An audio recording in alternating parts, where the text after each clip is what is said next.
Gold, trusted gold buyers. మీరు తాకట్టు పెట్టిన బంగారాన్ని విడిపించి ఈ రోజు ఉన్న మార్కెట్ ధరకు కొనబడను.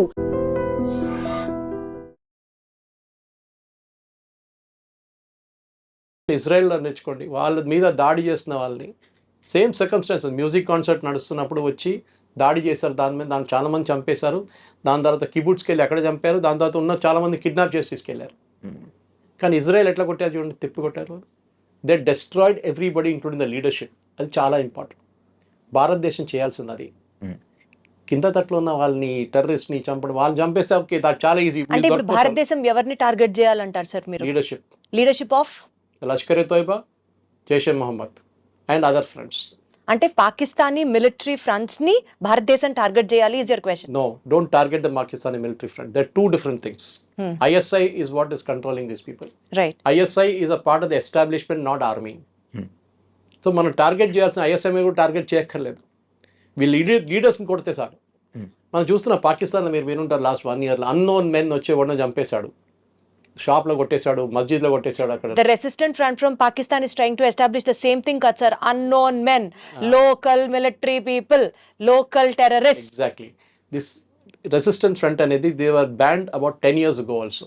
వీళ్ళు ఇట్లనే ఒక దాడి అప్పుడు చేశారు, మనం మర్చిపోయాం దాన్ని. అదే సార్, పాకిస్తాన్ ఈ రెసిస్టెంట్ ఫ్రంట్ పేరు చెప్పే డైవర్ట్ చేస్తుందా అన్నది నా point. Lashkar e Taiba's subsidiary is this resistance. is correct, the resistant front. So resistance front కొట్టడం కాదు, అక్కడ కూర్చున్న వాళ్ళ టెర్రరిస్ట్ లీడర్స్ని కొట్టాలి మనం. దానికోసం వాళ్ళని దాచిపెట్టారు. ఇప్పుడు దావూద్ ఇబ్రాహిం చేశారు, బాంబేలో చేశారు కదా. ఎక్కడున్నాడు దావూద్? ఇప్పుడు ఉన్నాడు కూడా తెలియదు కదా. పాకిస్తానే వాళ్ళకి హైడింగ్ ప్లేస్ ఇచ్చారు వాళ్ళకి. దుబాయ్కి తిరుగుతుండే అప్పుడు, ఆ టైం కూడా అది కూడా లేదు ఇప్పుడు. సో మనకు ఫిలాసఫీ, మనం ఎట్లా ఉండాలి, సర్వైవల్గా ఉండాలి.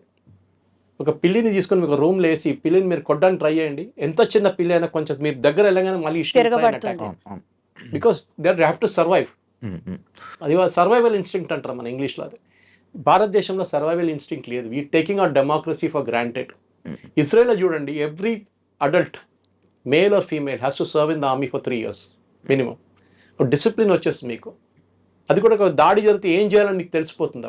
కానీ సార్ ఒక చిన్న లాజిక్ ఇక్కడ, India is a populated country of more than 140 crores, 100+ crores, 150 crores దగ్గరగా మనం ఉంటున్న ఈ నేపథ్యంలో భారతదేశంలో మనకి ఇంత జనాభా ఉంచుకొని, ఇంత మ్యాన్ పవర్, ఇంత వార్ఫేర్, ఇంతమందిని ఉంచుకొని we are still going with democracy. Pakistan when compared with Indian population చాలా తక్కువ ఉంటుంది. ఈ నేపథ్యంలో పాకిస్తాన్కి ఏం చూసుకొని ఆ ధైర్యం సార్? ఐఎమ్ టెలింగ్ అగైన్, టెర్రరిజంకి ధైర్యం అక్కర్లేదు. అంటే వెనకాల, పాకిస్తాన్ వెనకాల ఎవరుండి సపోర్ట్ చేస్తున్నారు? The whole world wants to know this. Pakistan it self is doing it. వాళ్ళకి ముందు US సపోర్ట్ ఉండే. 71 వార్లో మీకు గుర్తుంటుంది, ఇందిరాగాంధీ టైంలో when we are fighting the Bangladeshi and east Pakistan that time, US వాళ్ళకి సపోర్ట్ చేశారు. 7th Fleet పంపించారు, including an aircraft carrier to the bay of Bengal. కానీ దానికన్నా ముందు రష్యన్స్ దూరిపోయారు, సబ్మెరైన్స్ తీసుకొచ్చేసారు. So that war ended there. Bangladesh became independent. మీరు అడిగిన ప్రశ్నకి పాకిస్తాన్ వెంట ఎవరైనా ఉన్నారంటే లేదు. వాళ్ళ entire philosophy of the 2 nation theory, మొన్న వాళ్ళ ఆర్మీ చీఫ్ ఒక టాక్ ఇచ్చారు, మీరు చూసుంటారు వీడియో. 100% సార్, అది జరిగిన 2 నెలలకే ఇంత పెద్ద దాడి జరిగింది. ఎందుకు?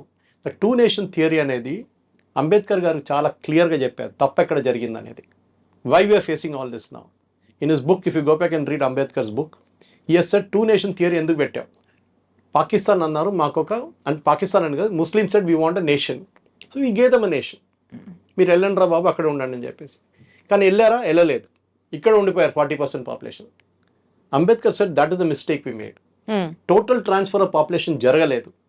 అప్పుడు ఏమైపోయిందంటే కొంతమంది ఇక్కడ ఉండిపోయిన వాళ్ళు now they are grown up in stature and suddenly CA agitation, Waqf bill agitation, ఇట్లాంటి అజిటేషన్ తీసుకొస్తున్నారు.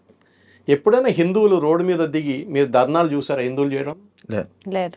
గుడి పోయింది, మాది గుడి స్థలం కొట్టేసాడు అని చెప్పేసి చేయరు. డ్రాయింగ్ రూమ్లో కూర్చొని డిబేట్ చేస్తున్నాం, వాడి గురించి వీరి గురించి, మోదీ గారిని తిడతారు, వాడిని తిడతారు, వీడిని తిడతారు. కానీ రోడ్ మీద వెళ్ళి ఒక ధర్నా చేయను రా నాయన అంటే నేను చేయను. వెరాజ్ the Islamic community they will get on to the road. మీరు చూసుంటారు మన ముర్షిదాబాద్లో జరిగిన వైలెన్స్, ఢిల్లీలో జరిగిన జమాయిమా ఇస్లామీ అక్కడ జరిగిన వైలెన్స్, షహీన్ బాగ్లో జరిగిన అలర్ట్లు అలా చూసాం మనం. సో వాళ్ళ ఫిలాసఫీ ఏంటంటే డామినెన్స్. చిన్నగా ఉన్నా కానీ డామినేట్ చేయడానికి ట్రై చేస్తారు వాళ్ళు. సార్ చార్లెస్ ది థియరీ ఒకటి ఉంటుంది, థియరీ ఆఫ్ ఎవల్యూషన్. అందులో ఫిట్టెస్ట్ ఆఫ్ ది సర్వైవల్ మాత్రమే బతుకుతాడు. Lion. ఇప్పుడు ఇండియా అండ్ పాకిస్తాన్ మధ్య చూసుకుంటే మీరు చెప్పిన దాని ప్రకారం Pakistan always has that dominance, Pakistan always has that courage, Islam people always fierceful గా ఉంటారు. అంటే ఇంక ఎప్పటికీ వాళ్ళే గెలుస్తూ వెళ్తారా? మనం ఇట్లాగా గివ్ అప్ చేసుకుంటూనే వెళ్ళాలా? వాళ్ళు గెలవలేదు కదా, 71 వారు గెలిచారా? ఏం ప్రయోజనం సార్? 28 మంది మనం కోల్పోయాం కదా ఇవాళ రోజున. That is where I'm coming to. That is exactly the point. Numbers is not important. ఎందుకంటే ఇప్పుడు అంతా జనాభా 140 కోట్లు అంటారు, కానీ పోయిన వాళ్ళ ఫ్యామిలీ వాళ్ళకి ఇంపాక్ట్ ఉంటుంది. ఎంత important sir. Correct. So what you need to do is very simple. మనం ఈ ఇంటర్నేషనల్ వాళ్ళు ఏమంటారో, యుఎస్ ఏమంటారో, యూకే ఏమంటారో, యూరోప్ వాళ్ళు ఏమంటారో, సౌదీ అరేబియాలో ఉన్నప్పుడు చేస్తారు కదా ఇది attack wantedly. JD Vance is in India. Last time Clinton వచ్చినప్పుడు exactly that is my point sir. Clinton వచ్చినప్పుడు అటాక్ జరిగింది, జేడీ వాన్స్ వచ్చినప్పుడు ఇప్పుడు అటాక్ జరిగింది. కరెక్ట్. పబ్లిసిటీ. టెర్రరిస్ట్కి ఏం కావాలి? పబ్లిసిటీ. 26/11 జరిగినప్పుడు మనం లైవ్ టెలికాస్ట్ ఇచ్చాం వాళ్ళకి, Barkha Dutt and company. They want publicity. టెర్రరిస్ట్కి ఏంటంటే ఒక టెర్రర్ అటాక్ జరిగింది అనుకోండి, నిన్న పెహల్గాం జరిగిన అటాక్ అనుకోండి, ఒక్క న్యూస్ లేకుండా మీరు బయట పంపించకపోతే, ఎవరికి తెలియకపోతే ఏం చేస్తారు టెర్రరిస్ట్? అండ్ అది జరిగింది నిన్న అయితే ఈ రోజు వరకు బయటికి రాలేదు. అండ్ అంత ఆ అటాక్ చిన్న అటాక్ లాగా వదిలేశారు. రాను అది చాలా గంటల తర్వాత అది బయటికి రావడం కానీ, unfortunately chief minister of Kashmir issue respond అవ్వలేదు. Chief minister sitting in Delhi. Exactly. అదే మరి ఒక్క నక్సలైట్ ఒక్క టెర్రరిస్ట్ కూడా ఇప్పటిదాకా అరెస్ట్ చేసిన బాపతి కూడా లేదు కదా సార్. అండ్ అదే కాకుండా ఇవాళ పుల్వామాలో జరిగిన అటాక్ మీకు గుర్తుంటుంది. అవును, that was one of the most dastardly attack. కానీ అది సెక్యూరిటీ ఫోర్సెస్ మీద జరిగింది. అవును, దానికి ముందు ఉరీలో జరిగింది, మీకు గుర్తుంటుంది. Correct sir. ఈ 2 అటాక్కి మనం జవాబు ఇచ్చాం, సాలిడ్ జవాబు ఇచ్చాం మనం. That came out in the movies, not in the real life. అవును. ఇప్పుడు నార్మల్ పీపుల్ చనిపోయారు కదా, సివిలియన్స్ చనిపోయారు కదా, దీనికి నార్మల్గా వెళ్ళి వదిలేస్తారు, మళ్ళీ దీనికి అటాక్ ఇచ్చే ఆలోచన మనం ఎప్పుడంటే ఆల్ఫ్రెడ్ హిచ్కాక్ ఎప్పుడు చెప్తుండే, ఒక థియేటర్లో నేను బాంబు పెడతానంటే సస్పెన్స్ కాదు, ఒక థియేటర్లో బాంబు ఉంది ఎప్పుడు వెళ్తుందని చెప్పి సస్పెన్స్. ఈ was master of suspense Alfred Hitchcock. ఇది కూడా అంతే. మనం ఇప్పుడు వెళ్తే నిన్న రాత్రి I put it on my Facebook, there was 2 AWACS going up and down. AWACS అంటే ఇది their early warning system planes. భారతదేశం ఏదైనా ఎయిర్క్రాఫ్ట్ టేక్ ఆఫ్ చేస్తుందా లేదని చూడడానికి. మనం అట్లా కాదు చేసేది.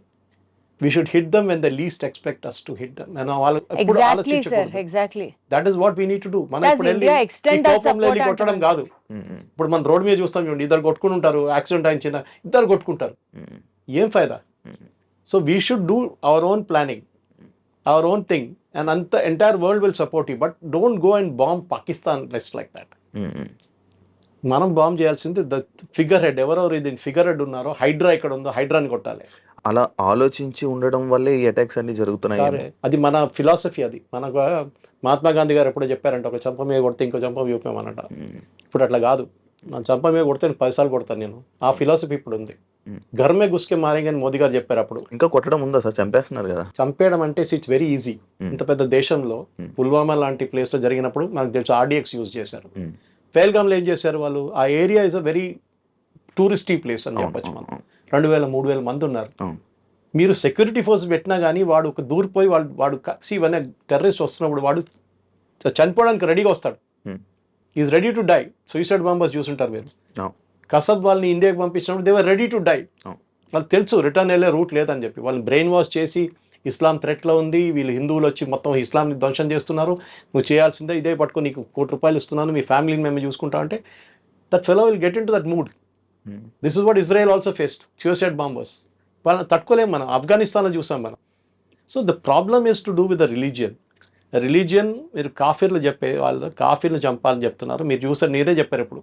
నిజంగా రిలీజియన్ ని ప్రేమించే వాడికి అర్థమైతే చెప్తాం సార్. ఇట్లాంటి మతోన్మాదం చేసే వాళ్ళకి మీ రిలీజియన్ లో ఇది రాసి లేదురా అన్న వాడికి అర్థం కావట్లేదు కదా. 370 తీసినప్పుడు మీకు అందరు గుర్తుంటుంది. 370 తీసినప్పుడు అందరు పండుగ చేసుకున్నారు. 370 తీసేశారు. 370 తీసారు. I was involved with one of the teams working on finding out the bill ఎక్కడ ఉందనేది. 370 కాదు problem. They was a bill called 35A. It was actually an ordinance. Jawaharlal Nehru చేసిన అన్నిటికంటే పెద్ద కుట్ర అది. ఈ 35 ఆర్డినెన్స్ మీకు తెలుసు, రాజేంద్ర ప్రసాద్ గారు సైన్ చేశారు. అడిగారు నెహ్రూ దగ్గర, దీన్ని బిల్గా కన్వర్ట్ చేయాలి, వితిన్ 6 months ల్యాప్స్ అయిపోతుంది ఆర్డినెన్స్. ఆ ల్యాప్స్ అయిన ఆర్డినెన్స్ పెట్టుకొని ఇప్పుడు దాకా మొన్నదాకా నడిపించారు. దాంట్లో one of the most crucial scenes as a lady I'm telling you, ఒక అమ్మాయి, కాశ్మీరీ అమ్మాయి ఒక ఇండియన్ సిటిజన్ని పెళ్లి చేసుకుంటే she will lose all our property, వాళ్ళ ఫాదర్ సైడ్ నుంచి, మదర్ సైడ్ నుంచి. బట్ అదే అమ్మాయి పాకిస్తాన్ నుంచి ఒకటి పెళ్లి చేసుకుంటే she will retain all the property. ఇది 35A ఉన్నది. ఇంకో చాలా ఉన్నాయి దాంట్లో అట్లాంటిది. మీ ప్రాపర్టీ కొనలేరు మీరు అక్కడ. As an Indian you cannot by property. మొన్న కూడా ఈ అటాక్ జరిగిన దానికన్నా ముందు January 9th అనుకుంటాను, దేవద రౌఫ్ అని చెప్పి ఒక మినిస్టర్ ఉన్నారు క్యాబినెట్లో, Omar Abdullah cabinet. He made a statement, ఈ టూరిస్టులు వచ్చి మా కల్చర్ని మొత్తం మార్చేస్తున్నారని. అంటే వాళ్ళకి ఏంటంటే బుర్కా వేసుకొని నడవాలి, అక్కడేమో అమ్మాయిలు పాసిబిలీ షార్ట్స్ వేసుకొని టీషర్ట్స్ వేసుకొని తిరుగుతున్నారేమో లాల్ చౌక్లో అక్కడ ఇక్కడ ఫెయిల్గామ్ లాంటి ప్లేసెస్. వీళ్ళు మార్చేస్తున్నారు, మా కల్చర్ని మార్చేస్తున్నారని చెప్పి. వాళ్ళకి భయం అంటే వాళ్ళ అమ్మాయిలు కూడా దాన్ని రేపు రిప్లికేట్ చేస్తారని భయం వాళ్ళకి. ఇప్పుడు దాకా ఇంట్లో దాచిపెట్టుకున్నారు వాళ్ళు. That statement has lot to do with ఈ టెర్రరిస్ట్ అటాక్ అని. సెకండ్ థింగ్ మీరు మర్చిపోకూడదు, ఇదే లాజిక్ని మనం ఎక్స్టెండ్ చేస్తే మీరు అక్కడ రాషిద్ అలీ ఇంజనీర్ అని ఒక ఎంపీ ఉన్నారు, మీకు గుర్తుంటుంది, బారాముల్లా నుంచి. Is an accused in the terror case and జైల్లో ఉన్నారు. ఇప్పుడు బెయిల్ ఇచ్చారు మొన్న సుప్రీంకోర్టు. ఈ మనిషిని ఎలెక్ట్ చేశారండి, బారాముల్లా సిటిజన్స్ ఎలెక్ట్ చేశారు. అంటే అక్కడ ఉన్న లోకల్స్ కూడా సపోర్ట్ చేస్తున్నారు టెర్రరిజం. అమృత్పాల్ సింగ్ని పంజాబ్లో చేసినట్లనే they knew he's a terrorist, కానీ ఎలెక్ట్ చేశారు అది. సో మీరు టెర్రరిస్ట్ని సపరేట్గా పెట్టలేరు, పాపులేషన్ కూడా ఉంది. ఇప్పుడు లోకల్ సపోర్ట్ లేకుండా ఈ అటాక్ జరగదు. దీనికన్నా ముందు కూడా ఎన్నో అటాక్లు జరిగాయి. ఇండియన్ మిలిటరీ డ్రెస్ వేసుకొని టెర్రరిస్ట్ అటాక్ చేశారంటే అంతకన్నా హాస్యాస్పదంగా ఎక్కడన్నా మా దగ్గర లాల్ బజార్ ఉంది ట్రిమల్గిరి దగ్గర. నేను అల్వాల్ ఉంటాను, నేను ట్రిమల్గిరి దగ్గర లాల్ బజార్ ఉంది. There get everything from a pin to an elephant అంటారు. అది ఆర్మీ ఏరియా, ఎప్పటి నుంచో బ్రిటిష్ టైం నుంచి ఉన్న మార్కెట్ అది. ఆ మార్కెట్లో వెళ్తే మీకు క్యామోఫ్లాజ్ యూనిఫామ్ దొరుకుతుంది. కానీ మొన్న మన ఒక 5-6 years ముందు ఈ అటాక్ జమ్మూ కాశ్మీర్లో జరిగిన తర్వాత బ్యాన్ చేసి పడేశారు, ఎవరికి ఇవ్వరు యూనిఫామ్ అని చెప్పి. క్యామోఫ్లాజ్ యూనిఫామ్ ఎందుకు sir? Why are we Indians are why is Indian policy so accessible to everybody sir? That is a good question. Suppose I start attacking like Israel, ఇదే మనుషులు సుప్రీంకోర్టుకి వెళ్తారు రేపు. Human rights violation sir. Exactly అదండి sir. వాడు అక్కడ తిరిగి, నేను చెప్తాను మీకు ఎగ్జాంపుల్ ఇస్తాను. I often as army officers, మీరు ఈ 7th class 8th class ఫెలోస్ని 10th class ఫెయిల్ జవాన్గా తీసుకుంటారు కదా, మీరు కొంచెం చదువుకున్న వాళ్ళు జవాన్గా తీసుకోవచ్చు కదా, ఇప్పుడు టెక్నాలజీ మారింది కదా అంటే. నో PhD అని జవాన్గా తీసుకుంటే వాడు రేపు బ్యాటిల్ ఫీల్డ్లో ఉంటే వాడు కొట్రా అని చెప్పగానే వాడు మీరు ఫైర్ చేయాలంటే సార్ వాడు అట్లా తిరిగి నిలబడి ఉన్నాడు సార్, మనం కరెక్ట్ కాదు కదా, మనం ఆపోజిట్ చూస్తేనే ఫైర్ చేయాలి కదా సార్. మనం లాజిక్ ఇస్తాడు, ఫైర్ ఎందుకు చేయకూడదు, దాని లోపల వాడు ఫైర్ చేస్తాడు చచ్చిపోతాడు. 7th class వాడు అట్లా కాదు, వాడు దగ్గర ఫైర్ చేయాలంటే ఫైర్ చేస్తాడు అంతే, కథ. ఈ వోంట్ థింక్ ట్వైస్.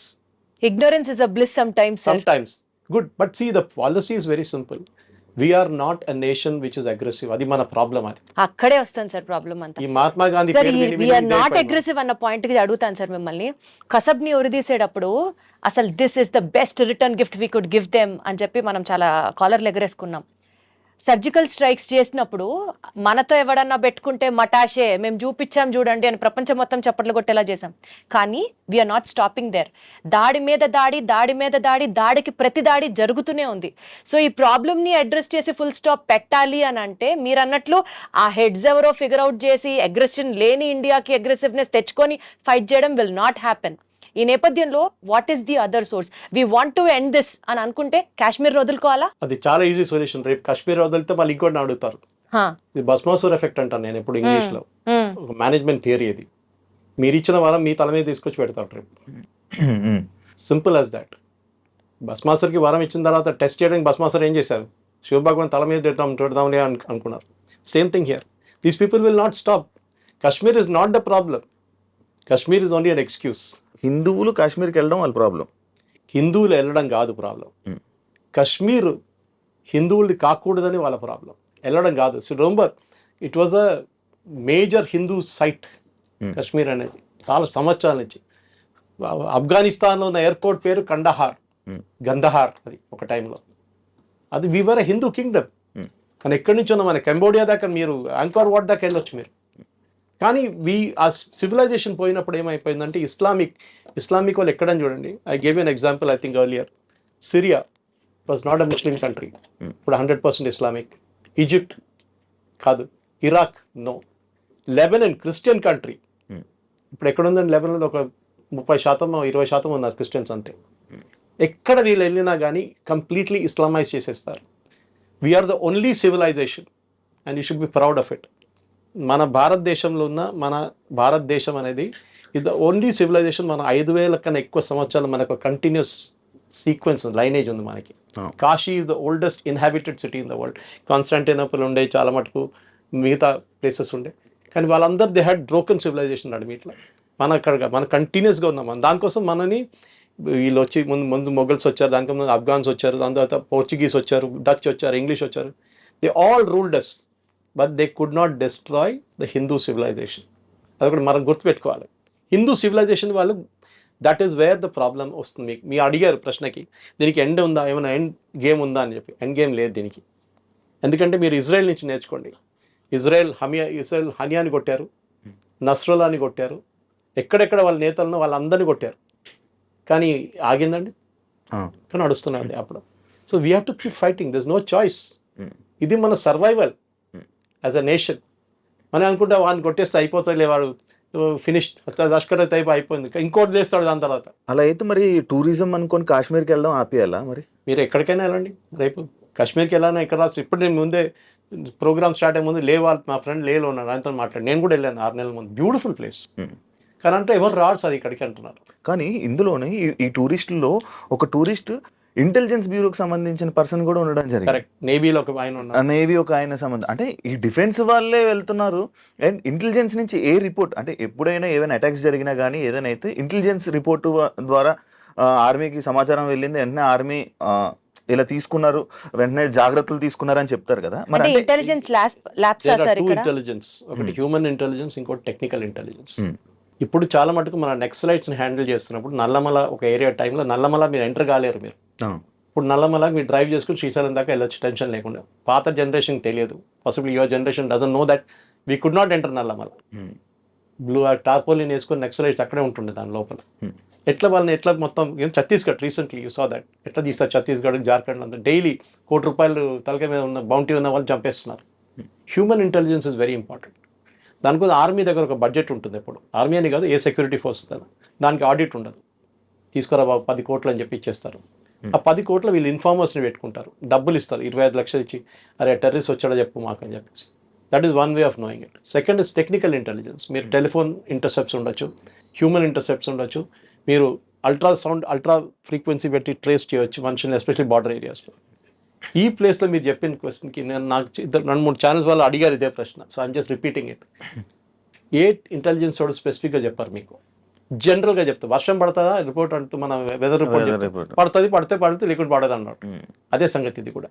అటాక్ జరుగుతుందని కాదు, వేర్ విల్ ఇట్ హ్యాపెన్ అని చెప్పే ఆ ప్రసక్తి మన వాళ్ళ దగ్గర లేరు ఇప్పుడు. Very few. Should we develop on that sir? It's technical intelligence is only way, and human intelligence. ఇప్పుడు ఇజ్రాయలీస్ చూడండి, వాళ్ళు హనియా ఎట్లా దొరికారు వాళ్ళకి, ఈజ్ ద మోస్ట్ సీక్రెటివ్ గై.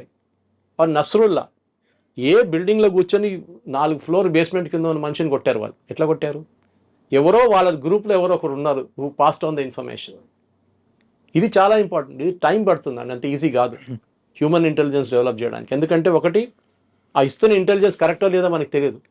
మనం 30 మంది సోల్జర్స్ని పంపిస్తాం, సడన్లీ వాళ్ళ మీద దాడి జరగవచ్చు. సార్ ఒక మోస్ట్ పీక్ టైంలో, టూరిజం పీక్ లో ఉన్న ఒక ప్లేస్ లో, మినీ స్విట్జర్లాండ్ గా పేరొందిన ఆ ప్లేస్ లో అసలు సెక్యూరిటీయే లేకపోవడం ఏంటి సార్? Good question. అండ్ అదే కాకుండా ఇక్కడ డైరెక్ట్ గా వెహికల్స్ ట్రాన్స్పోర్ట్ కూడా కొంచెం ఇది లేదు, గుర్రాల మీద లేకపోతే ఇలా ట్రెక్కింగ్ చేస్తూ ఉండాలి. అంటే అలాంటి ప్లేసుల్లోని ఇప్పుడు నార్మల్గా మనం ఏదైనా ఒక ఫారెస్ట్ ఏరియాలో కానీ అటు సైడ్ ఇప్పుడు మనం ఏదైతే మనం అనుకుంటున్నామో, బట్ గ్రే హౌండ్స్ డిపార్ట్మెంట్ అని చెప్పి మన స్టేట్కి సంబంధించి పెడుతూ ఉంటారు. లైక్ ఇలా రాకూడదు, కొంచెం వాళ్ళందరినీ సెక్యూరిటీగా మన టూరిస్టులకి, మన భక్తులకి, వీళ్ళందరికీ పెడుతూ ఉంటారు. కానీ అలాగే అంత బార్డర్లోనే అది కొంచెం డేంజరస్ ఏరియా, కొంచెం ఇది ఏరియా కదా, మినిమం సెక్యూరిటీ ఉండాలి కదా. అసలు సెక్యూరిటీ లేకపోవడం ఏంటి సార్? మనకు తెలియదు వాట్ హ్యాపెండ్. దట్ ఈస్ మనం వెయిట్ చేద్దాం, ఇంకో వారం వెయిట్ చేద్దాం. వారం కూడా అక్కర్లేదు, 3-4 రోజులు తెలిసిపోతుంది ఏం జరిగింది అనేది. సెక్యూరిటీ వాళ్ళు ఉన్నారా లేకుండా. ఎందుకంటే ఈ ప్లేస్ పెహల్గాం కాదు, ఇది పెహల్గాం నుంచి కొంచెం దూరం ఉంది, 9 కిలోమీటర్ దూరం ఉంది, చనదర్ ఏరియా. బహుశా పెహల్గాంలో ఉండొచ్చు సెక్యూరిటీ ఫోర్సెస్. కానీ ఇదైపోతుందంటే మీరు ఆ ప్లేస్కి వెళ్తే ఈ టూరిస్ట్ వాళ్ళు ఏం చేస్తారంటే, హోటల్ వాళ్ళు ఒక టెంట్ వేసుకొని, నిన్ను కూడా చూసుంటారు, మీరు టెంట్ వేసి 50 చైర్లు వేసేసి వాళ్ళందరినీ కూర్చోబెట్టి వాళ్ళకి మ్యాగీ ఇప్పిస్తారు. అక్కడికి వెళ్తే మీకు మ్యాగీ దొరుకుతుంది, అక్కడ మ్యాగీ టీ ఇచ్చేసి మిమ్మల్ని చూసుకొని మీరు కొంచెం తిరుగుతారు, గేమ్లు ఆడుకుంటారు, అంతే. దాని తర్వాత దిగేసి కిందకి వచ్చేస్తారు. సో పాసిబ్లీ పెహల్గాంలో ఉండేమో సెక్యూరిటీ ఉంటుంది 100%. ఈ స్పాట్లో ఈ మూవింగ్ క్రౌడ్ ఇది. ఈ పొద్దున మీరు వెళ్తే టెంట్ ఉండదు, సాయంత్రం కానీ టెంట్ పడుతుంది అక్కడ. సో అది చేంజ్ ఆఫ్ స్ట్రాటజీ ఉండాలన్నా నెక్స్ట్ టైం నుంచి హోటల్ వాళ్ళని ఇన్ఫార్మ్ చేయమని చెప్పాలన్నా అది కూడా ఉండొచ్చు. మీరు చెప్పిన ప్రశ్నకి హోటల్ వాళ్ళు టిప్ చేసి ఉంటారా that is also another question. ఇట్లాంటి మీరు ఐడి కార్డ్ ఇచ్చినప్పుడు టెర్రరిస్ట్లకి ఇన్ఫర్మేషన్ వెళ్తుంది కానీ ఇంటెలిజెన్స్ డిపార్ట్మెంట్ కి మాత్రం ఇన్ఫర్మేషన్ రాదా that sir? Is what I'm saying. నేను ఇప్పుడు కూడా తెలంగాణ ఆంధ్ర యాంటీ నక్సలైట్స్ కాలనీ మెచ్చుకుంటాను. ఇక్కడ స్పెషల్ బ్రాంచ్ ఇక్కడ దే ద బెస్ట్, డౌట్ లేదు దాంట్లో.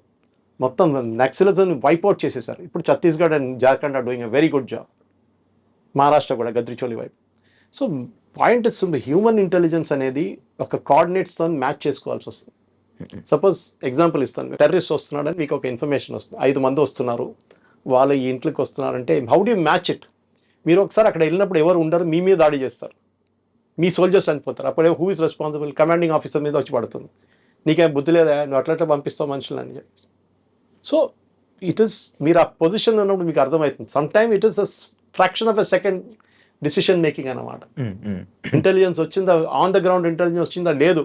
డ్రోన్ ఇప్పుడు మన డ్రోన్ చాలా మటుకు యూజ్ చేస్తాం. నిన్న అటాక్ కూడా తర్వాత డ్రోన్ యూజ్ చేస్తాం రాత్రి అంతా. కానీ వీళ్ళు ఏం చేస్తారు, సివిలియన్ క్లోత్స్లో మారిపోతారు. మీరు గుర్తుపడతారా ఇంకో సివిలియన్కి? ఈయనకి గుర్తుపట్టలేరు. తుపాకీ లేదు, ఏం లేదు చేతులు, ఈజ్ వాకింగ్ అరౌండ్. ఏదో లైన్ ఇవాళ డ్రాయింగ్స్ అని చేశారు, పోర్ట్రేట్ స్కెచ్ అని చేశారని చెప్తున్నారు. కానీ వీళ్ళు దొరుకుతారు, వీళ్ళు చంపేస్తే వీళ్ళు చనిపోతారు, నో ప్రాబ్లం. ఇంకా 10 మంది లేస్తారు ఇట్లా. బుర్హాన్ వానీ కేసు మీకు తెలుసు, కిత్నే బుర్హాన్ గయో కిత్నే బుర్హాన్ ఆయే, అదే జరుగుతుంది కదా. సో ఇది కాన్స్టెంట్ సప్లై ఆఫ్ పీపుల్. గాజాలో మీరు చూశారు ఎంతోమంది టెర్రరిస్ట్ని చంపారు, మళ్ళీ కొత్త వాళ్ళు వస్తున్నారు బయటికి. In that religion is like that. Fanaticism అంటారు దాన్ని ఇంగ్లీష్లో. Correct sir. ఎందుకంటే మిమ్మల్ని బ్రెయిన్ వాష్ చేసేసారు.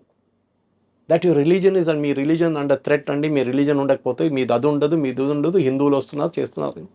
మనం అది సిఏ అజిటేషన్ టైంలో చూసాం మనం. సిఏ టైంలో ఎంత పెద్ద అజిటేషన్ చేశారు వీళ్ళు. ఏంటి, ఐ మీన్ ఒక మనిషికి సిటిజన్షిప్ ఇవ్వడం అనేది గవర్నమెంట్ ఆఫ్ ఇండియా ప్రోరగేటివ్.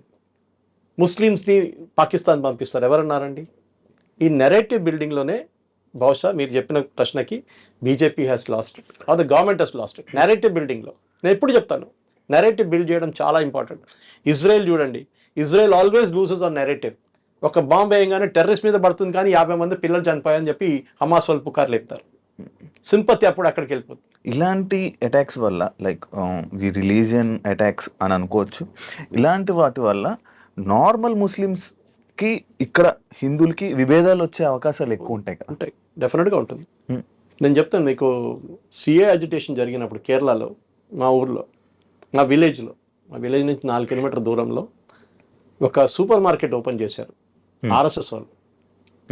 ఏం జరిగిందంటే అక్కడున్న హిందూ పిల్లల్ని, వర్క్ చేస్తున్న ఎంప్లాయీస్ని పంపించేశారు ముస్లిం ట్రేడర్స్ వాళ్ళ సూపర్ మార్కెట్ నుంచి. వీళ్ళేం చేశారు, సరే నువ్వు పంపిస్తావు కదా, మేము సూపర్ మార్కెట్ పెట్టుకుంటే వీళ్ళు పెట్టుకున్నారు. మీరు అడిగిన దానికి కూడా ఉంది, బాయ్కాటింగ్ ఆఫ్ షాప్స్ అన్నారు. అది ఈవెన్ వెస్ట్ బెంగాల్లో జరిగింది, మనం చూసాం దీనికన్నా ముందు. కావాలని చెప్పి వీళ్ళ దగ్గర ఏం కొనుక్కోకూడదు మీరు అంటారు. అది ఒక వారం నడుస్తుంది, 10 రోజులు నడుస్తుంది, దాని తర్వాత మర్చిపోతాడు. పొద్దున ఏమైనా కావాలంటే వెళ్ళి ఒకటి పాలు కొనుక్కుంటాడు, పాల ప్యాకెట్. ఇదంతా నడుస్తూనే ఉంటుంది. సో కమర్షియల్గా విభేదాలు డెఫినెట్గా వచ్చేస్తుంది, దాంట్లో డౌట్ లేదు. ఇప్పుడు కూడా మీరు ఒక నార్మల్ స్లీపర్ సెల్ మనిషిని చూస్తే మీకు అర్థం కాదు. వాడు పొద్దున్న లేస్తాడు, పక్కన షాప్కి వెళ్ళి పాల ప్యాకెట్ తీసుకొస్తాడు, టీ తయారు చేస్తాడు, 9 కాగానే స్నానం అంతా చేసి రెడీ ఆఫీస్కి వెళ్తాడు. You will think is a normal guy. మన కోయంబత్తూర్ కుక్కర్ బ్లాస్ట్ కేసులో ఆ కుక్కర్ బ్లాస్ట్ చేసిన మనిషి ఆయన చనిపోయాడు కదా, దాని తర్వాత వాళ్ళ వైఫ్, ఆమె కూడా తెలియదు ఆయన చేస్తున్నాడు అని చెప్పి. రాత్రిపూట కూర్చొని సోల్డరింగ్ చేస్తున్నాడు. ఏంటంటే నా ఏదో పని ఉంది, సోల్డరింగ్ నేను చేసుకుంటాను. వాడు బాంబులు తయారు చేస్తున్నాడు. వాళ్ళ ఇంట్లో ఉన్న వాళ్ళకి తెలియదు. ఇప్పుడు ఆలోచించండి, బయట వాళ్ళకి ఏం తెలుసు? సో మీరు అడిగిన ప్రశ్నకి డిఫరెన్స్, విభేదాలు ఉంటాయి, డెఫినెట్గా ఉంటుందండి. ఒక మిస్ట్రస్ట్ అంటారు, విభేదం అంటే దానికన్నా మిస్ట్రస్ట్ అంటే ఈడేం చేస్తాడో ఈడే నన్ను మళ్ళీ. ఇది కేరళలో జరిగిన లవ్ జిహాద్ కేసెస్లో చాలా వచ్చినాయి. దాంట్లో వీటి వల్ల ఏమైనా ప్రాబ్లమ్స్ వచ్చే అవకాశాలు చాలా ఉన్నాయి. మిస్ట్రస్ట్ వస్తే ఒకసారి చెప్తారు కదా, ఒక క్రాక్, ఒక కప్పు ఇరిగిపోతే దాని మీద ఫెవిక్విక్ పెట్టి పడితే కూడా క్రాక్ ఉంటుంది ఎప్పుడు. So you have lost the trust.